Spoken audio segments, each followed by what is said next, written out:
Yeah, well, sometimes that can also be temperamental, right? Because if a man happens to be high in agreeableness, this is also true of women. They're much more conflict averse, and they're nicer in their temperament. So if you get an agreeable boy, let's say, who also has a doting mother, then you might have that problem. There's other ways of having that problem, but that's one way. Well, when I saw people like that in therapy, they were often resentful and angry and passive aggressive and getting in their own way, often to spite, whoever was doting on them, let's say. And so the first thing I would do is listen to why they were there, and then start to unpack that anger, and then start to work with the individual to figure out how to voice that. You have to separate out what's old history and useless, and what's just narcissism and infantilism from genuine concerns. But if you listen to people, they will sort that out for themselves. That's one of the cool things about being a therapist, is if you listen, that happens more or less by itself. And then as a behavioral psychologist, maybe someone like that would need a raise, but would be afraid to ask their boss. Well, we just practice that. It's like, okay, well, first of all, why should your boss give you a raise? There might be good reasons. He doesn't want to lose you because you're a good worker. Well, are you a good worker? And if you weren't, well, we'd solve that problem. Put yourself in a position where you deserve the raise. Okay, well, now you're too timid or you're too unskilled, because you have to differentiate those two things too, because some people who can't stand up for themselves actually don't know how, whereas others are afraid, and some are both. And so you have to figure out, so some of it's skill training. Well, how do you actually ask your boss for a raise?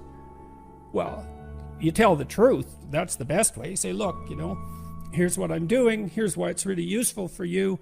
It looks like I'm somewhat underpaid in this role. That's demotivating me, possibly. I also have other options. I think I need, 15% more, and I'm interested in moving up, and here's what I'll do for you if you do that. And so, think about it. And then if your boss doesn't do that, and all that's true, well, then you should be assertive enough to find another job. Or maybe you look for another job before you even ask for the raise. Someone who is incapable of cruelty is a higher moral being than someone who is capable of cruelty. And I would say, and this follows Jung as well, that that's incorrect, and it's dangerously incorrect, because if you are not capable of cruelty, you are absolutely a victim to anyone who is. And so part of the reason that people go watch anti-heroes and villains is because there's a part of them crying out for the incorporation of the monster within them, which is what gives them strength of character and self-respect, because it's impossible to respect yourself until you grow teeth. And if you grow teeth, then you realize that you're somewhat dangerous, or maybe somewhat seriously dangerous, and then you might be more willing to demand that you treat yourself with respect and other people do the same thing. And so that doesn't mean that being cruel is better than not being cruel. What it means is that being able to be cruel and then not being cruel is better than not being able to be cruel. Because in the first case, you're nothing but weak and naive. And in the second case, you're dangerous, but you have it under control. And a lot of martial arts concentrate on exactly that as part of their philosophy of training. It's like, we're not training you to fight. We're training you to be peaceful and awake and avoid fights.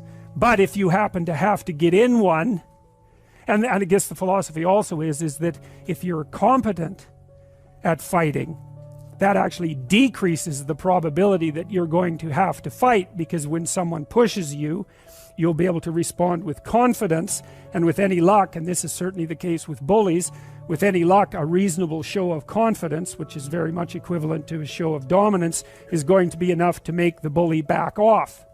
And so the strength that you develop in your monstrousness is actually the best guarantee of peace. And that's partly why Jung believed that it was necessary for people to integrate their shadow. And he said that was a terrible thing for people to attempt, because the human shadow, which is all those things about yourself that you don't want to realize, reaches all the way to hell. And what he meant by that was it's through an analysis of your own shadow that you can come to understand why other people are capable, and you as well, of the sorts of terrible atrocities that characterized, let's say, the 20th century. And without that understanding, there's no possibility of bringing it under control.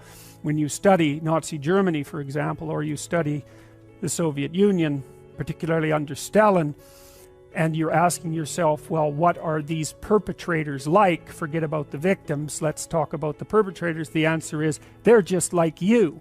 And if you don't know that, that just means that you don't know anything about people, including yourself. And then it also means that you have to discover why they're just like you. And believe me, that's no picnic. So that's enough to traumatize people, and that's partly why they don't do it. And it's also partly why the path to enlightenment and wisdom is seldom trod upon, because if it was all a matter of following your bliss and doing what made you happy, then everyone in the world would be a paragon of wisdom. But it's not that at all. It's a matter of facing the thing you least want to face. Agreeable people, especially if they're really agreeable, are so agreeable that they often don't even know what they want, because they're so accustomed to living for other people and to finding out what other people want and to trying to make them comfortable and so forth, that it's harder for them to find a sense of their own desires as they move through life. And that's not, look, there's situations where that's advantageous, but it's certainly not advantageous if you're going to try to forge yourself a career. That just doesn't work at all. And so even though on average men and women aren't that much different in terms of their levels of agreeableness by the group, if you go out and you look at the extremes, they're very different. So all of the most agreeable people are women, and all of the most disagreeable people are men. And the thing is, the extremes are often what matter rather than what's in the middle. And so one of the ways that's reflected in society, by the way, is there's way more men in prison. And the best personality predictor of being imprisoned is to be low in agreeableness. It makes you callous. Now you might think, well, what's the opposite of compassion and politeness? And the answer to that is, I think it's best sort of conceptualized as a trading game. So let's say that we're going to play repeated trading games. And if you're very agreeable, then you're going to bargain harder on my behalf than you're going to bargain on your own behalf. Whereas if you're very disagreeable, you're going to do the reverse. You're going to think, I'm in this trading game for me, and you're going to take care of your own interests. Where an agreeable person is going to say, no, at best this is, at worst this has to be 50-50, but I'd like to help you every way I can. One of the things you have to be careful of if you're agreeable is not to be exploited, because you'll line up to be exploited. And I think the reason for that is because you're wired to be exploited by infants. And so that just doesn't work so well in that actual world. And one of the things that happens very often in psychotherapy, you know, people come to psychotherapy for multiple reasons, but one of them is they often come because they're too agreeable. And so what they get is so-called assertiveness training, although it's not exactly assertiveness that's being trained. What it is the ability to learn how to negotiate on your own behalf. And one of the things I tell agreeable people, especially if they're conscientious, is say what you think. Tell the truth about what you think. There's going to be things you think that you think are nasty and harsh. And they probably are nasty and harsh. But they're also probably true. And you need to bring those up to the forefront and deliver the message. And it's not straightforward at all, because agreeable people do not like conflict. Not at all. They smooth the water. You know, and you can see why that is in accordance with the hypothesis that I've been putting forward. You don't want conflict around infants. It's too damn dangerous. You don't want fights to break out. You don't want anything to disturb the relative peace. You know, and if you're also more prone to being hurt physically and perhaps emotionally, you're also maybe loath to engage in the kind of high intensity conflict that will solve problems in the short term. Because it takes a lot of conflict to solve problems in the short term. And you know, if that can spiral up to where it's dangerous, which it can if it gets uncontrolled, it might be safer in the short term to keep the waters smooth and to not delve into those situations where conflict emerges. The problem with that is it's not a very good medium to long-term strategy, right? Because lots of times there are things you have to talk about because they're not going to go away.